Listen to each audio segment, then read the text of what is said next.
Bonjour chers abonnés, merci de rester fidèles à votre émission Parlons Science.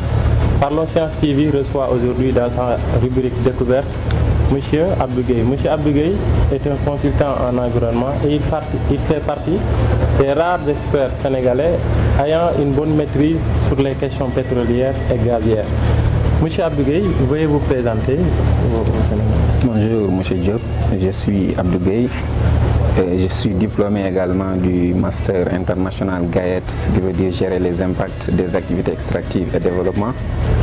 Actuellement également doctorant à l'Université Gaston Berger de Saint-Louis, à l'école doctorale Sciences de l'Homme et de la Société, sous la direction du professeur Boubou Aldoumassi, avec son équipe Géomorphologie, Environnement et Développement.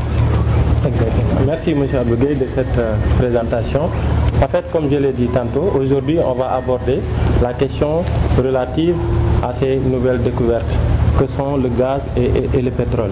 M. Abdou Gueye, les Sénégalais aimeraient certainement avoir une idée sur le processus de formation de ces ressources-là et quels sont les gisements qui existent présentement au Sénégal et en quoi ces gisements peuvent avoir un impact sur notre développement durable. Bon, quand je reviens un peu sur le processus de formation, parce que comme on le dit, que ce soit le pétrole ou le gaz, ça revient d'abord sur des questions liées aux matières organiques. Certains même disent on a du pétrole quand nous avons les algues en contamination avec les sédiments qui passent par ce processus d'enfouissement, ce qui donne même cette création de kérosène. C'est avec cette kérosène à la limite aller dans des profondeurs beaucoup plus lointaines où on n'a pas, où on a cette zone anaérobie qui commence à faire ce que l'on appelle la cuisine d'hydrocarbures. Donc à partir de là, on peut parler de pétrole. Du coup, l'origine du pétrole vient des algues. Mais quand il s'agit du gaz également, c'est le même processus. Mais généralement, on dit le gaz également tire son origine avec la végétation. Donc c'est ce qui différencie un peu la question liée au pétrole et au gaz.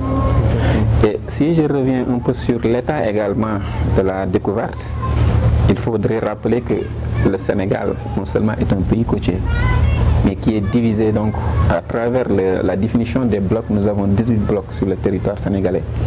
Donc nous avons 8 blocs en onshore, c'est-à-dire sur la terre fermée, la terre continentale, et 10 blocs en offshore, c'est-à-dire en mer.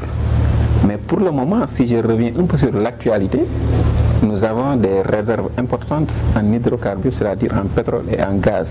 Peut-être je ne vais pas revenir sur l'aspect onshore dans le jugement de Djinder, mais nous avons du pétrole en 2014 dans le bloc de Sangomar offshore profond, avec les deux premiers puits, que ce soit SNE et FAN, parce que ce sont ces deux premiers puits qu'on avait au départ. Et lorsqu'on a passé à l'étape de forage, on a estimé qu'il y avait une réserve estimée à autour de 1,5 milliard de barils. Même l'année suivante, qui est l'année 2015, il y a encore une autre découverte de gaz naturel qui a été faite également par Cosmos Energy dans le bloc de Saint-Louis offshore profond, précisément dans le puits de Gumbel 1. L'année 2016, il y a également une autre découverte de gaz naturel dans le bloc de Kayar offshore profond, précisément dans le puits de Teranga. Donc à partir de là, comme nous le savons tous, c'est des contrats qui nous lient avec ces compagnies. Et avec cette présence de ces compagnies, nous avons Ken Energy, qui est l'opérateur principal du bloc de Sangomar offshore profond. Il y a également Cosmos Energy en association avec d'autres tels que BP, qui est également l'opérateur principal pour l'exploitation du gaz naturel liquéfié. Exactement. Merci par rapport à cette réponse. Les gisements sont déjà là, les découvertes sont déjà disponibles sur notre territoire, le territoire sénégalais. Ça suppose qu'il y a des compagnies pétrolières qui s'intéressent à ces ressources. Cela sous-entend qu'il y a des contrats. Et au Sénégal, récemment, il y a eu un débat sulfureux, houleux autour de ces contrats. Qu'en est-il? Bon, c'est vrai qu'il y a un débat un peu intense autour des contrats, mais ça porte très souvent sur la cession des parts. Parce qu'il faut comprendre que dans le secteur pétrolier, nous avons différents types de contrats. Nous avons des contrats de partage de production, que le Sénégal appelle contrat de recherche de partage de production. Nous avons également des contrats de services que certains pays producteurs très sûrs en ce qui concerne la disponibilité de leurs ressources pétrolières et gazières, telles que l'Arabie Saoudite. Nous avons également des contrats de concession. Mais quand je reviens un peu pour le cas du Sénégal, nous, on a signé un contrat de partage de production. Et que dans ces contrats de partage de production, il y a ce que l'on appelle également un contrat de joint venture, c'est-à-dire le contrat d'association. C'est ce qui a amené un peu ce bruit autour de Timis Corporation et de Cosmos Energy. Parce que le Sénégal avait cédé deux blocs pétroliers au large de Saint-Louis et de Kayar, c'est-à-dire le bloc de Saint-Louis offshore profond et de Kayar offshore profond à Timis Corporation. Mais à un moment donné, Timis a vendu ses parts à Cosmos Energy. Il occupait 90% parce que sur le code pétrolier également, l'État du Sénégal, durant la phase d'exploration, occupe 10%. Donc les 90% qui restaient a été donné par Timis Corporation. Et lorsque Timis était là, par la suite, il a cédé ses parts à Cosmos. C'est Cosmos qui a mené des activités jusqu'à faire une découverte de gaz naturel très importante, classée même au rang mondial. Donc il y a également, pour le cas de Ken Energy, nous avions également cette joint venture parce qu'il y avait Ken Energy qui occupait 40% du contrat. Il y avait 35% occupés également par ConocoPhillips, aujourd'hui remplacé par Woodside, 15% occupés par PAR et 10% toujours par Petrosen. Donc c'est ça, ces contrats de joint venture. Il y a énormément d'enjeux que l'État peut-être pourrait essayer de voir comment faire pour sécuriser cette partie. Parce que le tout, également, ça nous amène souvent à des pertes. Parce que la cession des parts, l'État souvent perd beaucoup d'argent, même s'il s'agit quand même des droits de préemption que l'État ne peut pas supporter, ça arrive. Mais l'État pourrait également avoir un contrôle beaucoup plus structuré sur cette partie de contrats d'association et de joint venture. Mais est-ce que comme ces contrats sont déjà signés et que la part du Sénégal, d'après vos explications, n'est pas très importante avec le 10% avec le Petrosen, est-ce qu'il y a des possibilités pour que le Sénégal puisse tirer davantage de ces contrats? Bon, peut-être je ne dis pas que le Sénégal n'a que 10% dans les contrats de partage de production. Ce qu'il faut comprendre, le contrat pétrolier également va suivre un processus. Durant la phase d'exploration, l'État du Sénégal va occuper jusqu'à 10%. Et ces 10%, c'est les 10% supportés par les compagnies. L'État ne va rien donner, mais les 10% vont être couverts par ces compagnies qui vont assurer l'activité. Exactement. Mais dans le contrat de partage de production également, si nous revenons sur la partie de la production, l'État n'a pas que 10%. Là également, il faut l'expliquer de manière très claire. L'État a 3 sources de revenus. L'État tire également des intérêts sur le profit oil. L'État tire des intérêts sur les dividendes qui est représenté par Petrosen, qui peut être de 10%, voire même 20% durant la phase de production. L'État également tire des intérêts sur des primes et autres. Donc ce qu'il faut comprendre, ce n'est pas 10% que l'État occupe, mais l'État également a d'autres intérêts sur les contrats de partage de production. Pourtant c'est un contrat qui est un peu complexe. Mais de nature, peut-être ce qu'il faut dire et comment essayer pour renforcer un peu la part de l'État dans ces contrats, c'est de réviser un peu la part du profit oil. Parce qu'une partie également des ressources vont être réservées par l'État. Est-ce que c'est bien négocié ou équilibré? Je pense que c'est ça la question. Bon, espérons que l'État a entendu votre message par rapport à cette intervention. Et cela suppose qu'avec les questions pétrolières et gazières, il y a des enjeux. Qu'en est-il par rapport à ces enjeux et les perspectives également? Bon, quand je reviens un peu sur les enjeux, avec l'industrie pétrolière, les enjeux sont énormes et divers. Il y a les enjeux géopolitiques. Aujourd'hui, nous avons une découverte sous forme d'unitisation avec la Mauritanie. C'est ce que l'on appelle une découverte à cheval entre la Mauritanie et le Sénégal. Donc avec les enjeux géopolitiques, comme on le dit, les enjeux c'est le contrôle du territoire. Comment peut-on faire peut-être pour anticiper un peu sur certains conflits, pour assurer une bonne gestion, une gestion responsable? Je pense que là, ça nécessite quand même une bonne préparation pour éviter certains conflits également. Il y a des enjeux également sur le plan économique, parce que l'économie maritime tire également sa ressource sur les ressources halieutiques. Donc si cette activité peut entraîner des conséquences qui peuvent être également les entraves sur cette partie économique, surtout au niveau des pêcheurs, ou bien même en ce qui concerne la rentrée des devises même pour l'État. Donc tout cela nécessite quand même une bonne gestion intégrée face aux autres secteurs.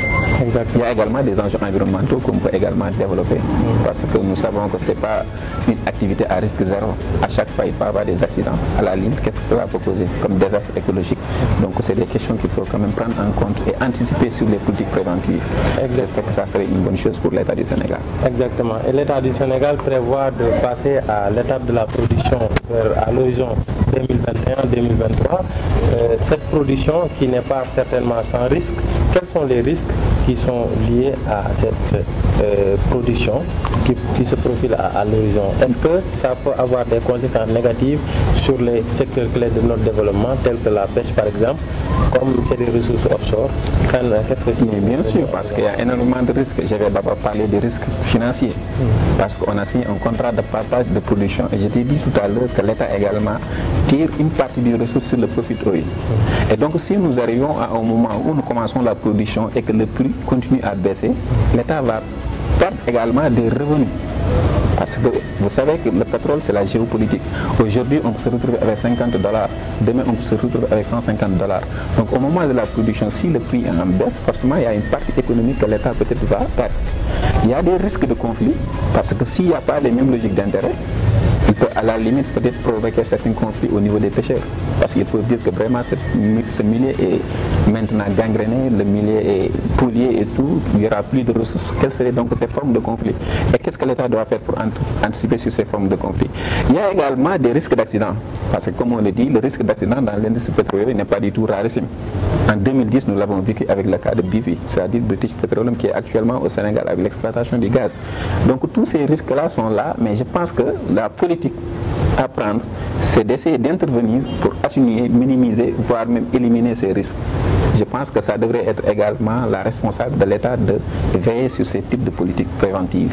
Exactement. Pour revenir un peu sur les risques environnementaux, vous avez tantôt parlé de l'impact sur la pêche, sur la biodiversité.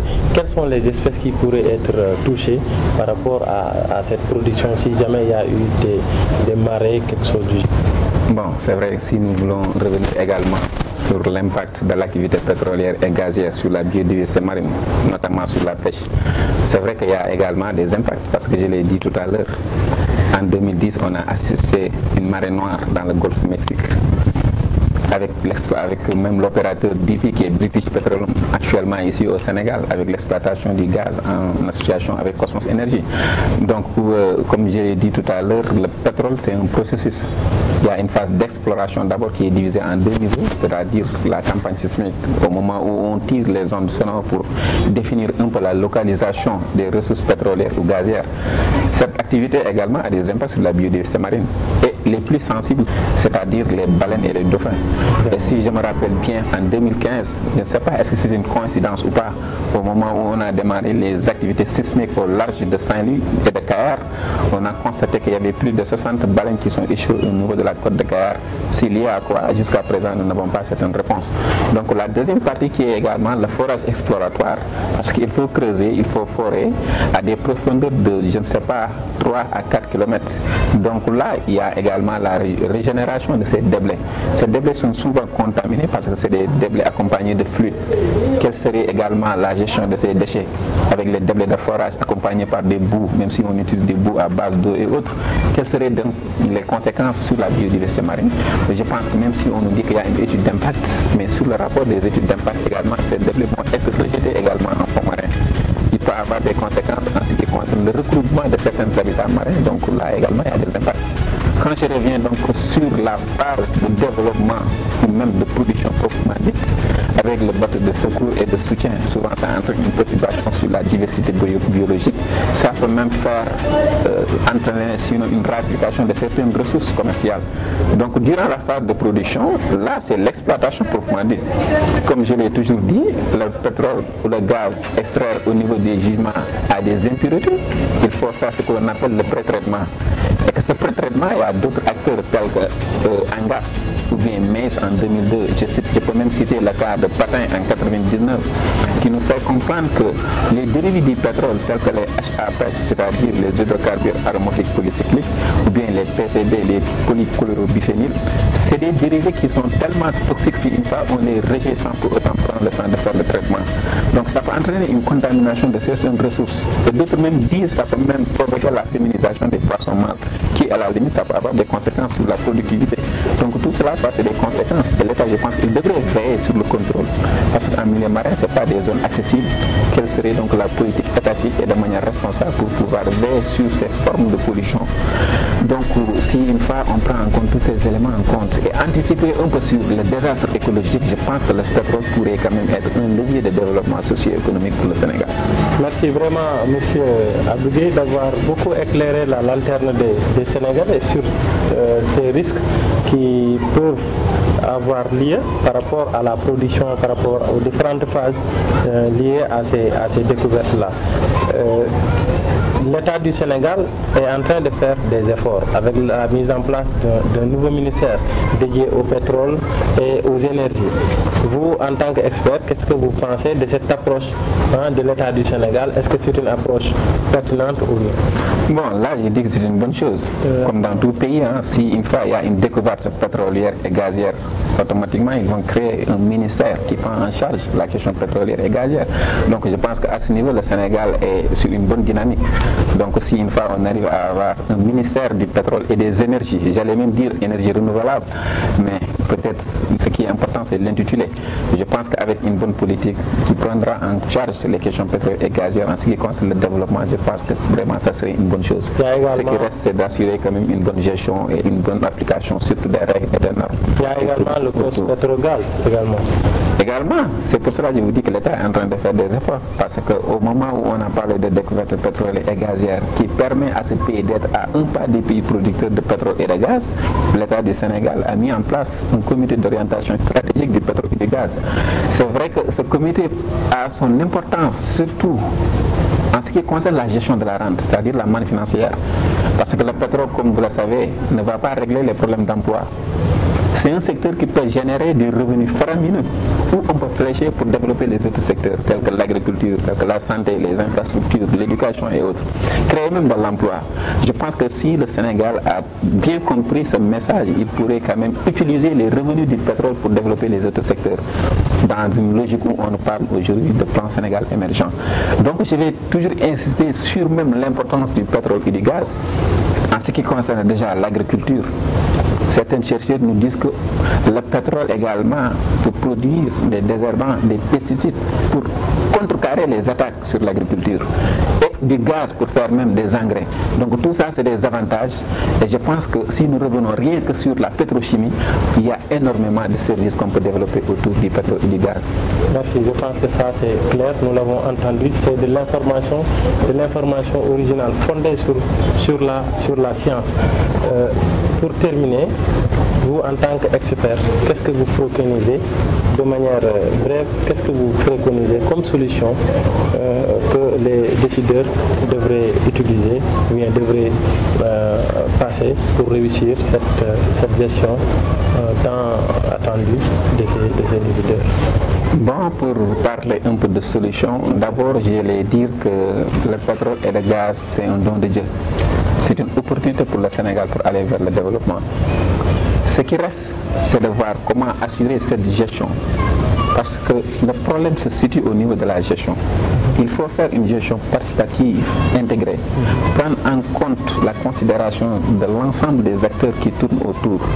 Il y a l'État qui, avec ses services, qui vont quand même jouer le rôle. Il y a la compagnie avec ses services d'experts également qui vont jouer le rôle. Mais il y a la société civile avec sa diversité de compétences également qui peut également jouer son rôle. Parce que si une fois on parvient à travailler en synergie avec ces différents secteurs, je pense que le pétrole pourrait être une aubaine ou bien une bénédiction au lieu d'un paradoxe de l'abondance. Je pense qu'il est question juste de revenir sur la gestion et quand même de poser le débat là où il faut le poser pour faire valoir cette ressource pétrolière et gazière pour que le Sénégal en tire profit. Encore une fois, merci M. Gueye de votre intervention si pertinente. Vous avez abordé toutes les problématiques liées à ces découvertes qui font sujet d'actualité depuis un certain nombre de temps dans notre pays. Chers abonnés, comme nous vous l'avions dit la fois passée, avec votre émission Parlons Science, dans votre chaîne Parlons Science TV, vous allez découvrir les chercheurs, vous allez découvrir également ce que font les scientifiques, vous allez également entendre la vérité guidée par la science. Je pense que c'était le cas aujourd'hui avec notre expert sur le domaine du pétrole et du gaz qui a bien abordé la thématique. Monsieur Gueye, merci encore une fois d'avoir répondu à notre invitation. Makhtar Diop à la présentation, M. Ousseynou Sène à la réalisation technique. Chers abonnés, nous vous donnons rendez-vous au prochain numéro. Merci beaucoup.